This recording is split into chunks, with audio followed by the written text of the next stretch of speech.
everyone. Welcome back to Storytime with Thea. Thea and I are so excited that we are going to be able to do some special Advent and Christmas stories with you. Thea, are you so excited to read with our friends today? I really am, yes. Do you like my sweater, everyone? Oh, Thea, I love it. How cozy and very festive. Well, have you been having fun so far, Thea? Getting ready for Christmas? I have. I have my sweater on. I have been buying presents for everyone and decorating my tree and hanging up decorations. Wow, Thea, you've been busy. That's great. Have you found any time to do your Advent devotionals, maybe? Advent devotionals? Well, no, Kate. I don't really have time for that. Oh, well, really? Why not? Well, as I said, I've been decorating, and now I have to bake and wrap presents and deliver presents and send out my holiday cards. And, there's just so much to do. And candy. I can't wait to eat candy. There's just no time for devotionals. Oh, well, Thea, I think there's a big argument to be made that we can make room and make time for our Advent devotionals, because Christmas isn't just about the presents or baking cookies or setting out decorations, even though those can be fun. And don't forget letters to Santa. Well, or letters to Santa. None of those are bad things, but the reason we celebrate Christmas is because of Jesus. And Advent is the time when we get to get ready and get excited for that. And so it's really important, actually, to remember and take time out to celebrate Jesus and not just presents and things. Oh, well, okay, maybe I could do that. All right, well, to get us started, I would love to read a book with you about someone who found reason to make room for Jesus. And his name was Mortimer, and Mortimer was a mouse. Ooh, this looks lovely. All right, so this is written by Jane Chapman, illustrated by Karma Wilson. All right, and so we're going to read Mortimer's Christmas Manger. Okay, and actually it's Karma Wilson who wrote it. All right, so let's read Mortimer's Christmas Manger. See what he found out about Christmas. In a big house lived a wee mouse named Mortimer. He dwelled in a dark hole under the stairs. Nobody ever noticed little Mortimer, and Mortimer liked it that way. But he didn't like his hole. Too cold, too cramped, too creepy, squeaked Mortimer.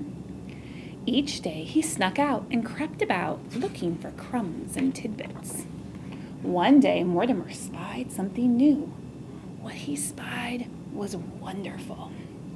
He saw a huge tree covered with twinkling lights. Nestled on top was a bright, shining star. But something even better than the tree itself sat next to it on a table. Mortimer sighed with delight. A house just my size.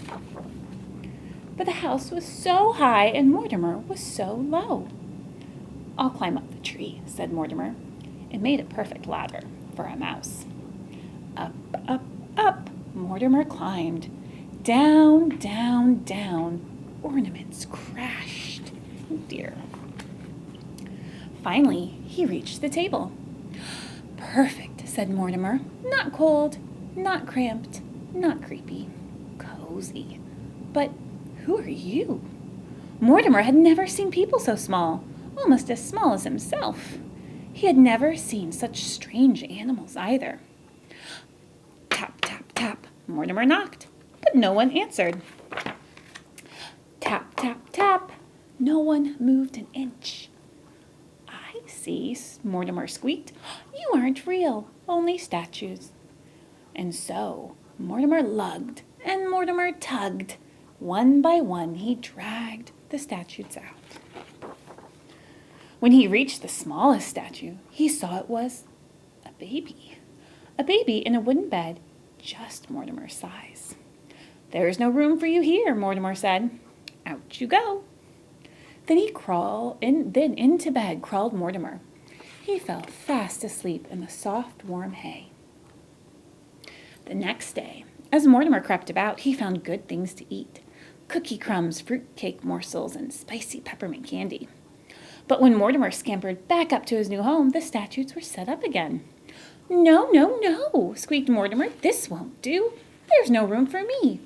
And so Mortimer lugged and Mortimer tugged until all the statues were out. "And stay out," he said. Then into bed crawled Mortimer. He fell fast asleep in the soft, warm hay.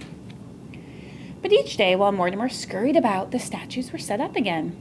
And Mortimer, as always, lugged and tugged them back out. Then one day, Mortimer set out and saw the big people gathered around the tree. He couldn't go out there, so he hid among the statues. A man started talking. Mortimer listened, and what he heard was wonderful. "Since it is Christmas Eve, I shall tell the Christmas story," said the man. "A long time ago in a little town called Bethlehem." Mortimer heard about people named Joseph and Mary and a bright, shining star. He heard about shepherds watching their flocks by night and traveling wise men. The man continued, "And there was no room for them in the inn." Then Mortimer heard about a baby who was born in a stable and had no real bed, but slept in a wooden manger. A baby born to save the world. "And his name shall be called Jesus," said the man. Mortimer looked at the bright, shining star in the tree. He looked at his new home and his new bed. He looked at the statues. Last of all, he looked at the baby. "I see," sighed Mortimer. "You aren't just any statue. You're a statue of Jesus." Mortimer sniffed. Mortimer snuffled. A tear rolled down his furry cheek. "There was no room for you in the inn, but I know where there is room," he said. And so Mortimer lugged and Mortimer tugged. Soon he dragged all the statues back to where they belonged. Last of all, he laid the baby in the manger. "This belongs to you," he said. Mortimer smiled. "You look warm and cozy now." There was no place for Mortimer to go except back to the cold, cramped, creepy hole. As Mortimer scuttled down the tree, he said a prayer. "Jesus, you were born to save the world. Perhaps you could also bring me a home." And then Mortimer spied something new. What he spied was wonderful. Mortimer sighed with delight. "Ah, a house just my size." There were no statues in sight, and so Mortimer moved right in. "Thank you, Jesus," said Mortimer. "You've made room for me, too." Wow, Thea. What did you make of that? Wasn't that a really fun story about Mortimer the mouse? Wow, Kate, I really liked it.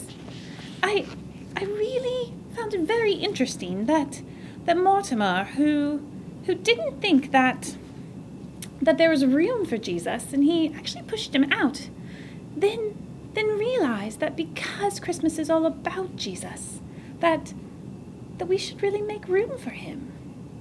That's right. He put him back in the stable where Jesus belonged, and I think it's a good thing for us to remember that we can make room in our hearts and our homes for Jesus this season. And the weeks leading up to Christmas are called Advent, and it's a time when we can really take time to be excited about Christmas and also be thinking more about Jesus and getting ready for him. And it's a great time of year to really focus on that. So I would love to encourage you, friends at home, to do that at home with your moms and dads, your grown-ups, and for Thea, for you to be doing that too. Okay, we are going to keep reading a couple Christmas stories, so go ahead and join us next week, and we can take even more time to focus on Jesus this season, okay? Oh, that sounds brilliant. Yes, please.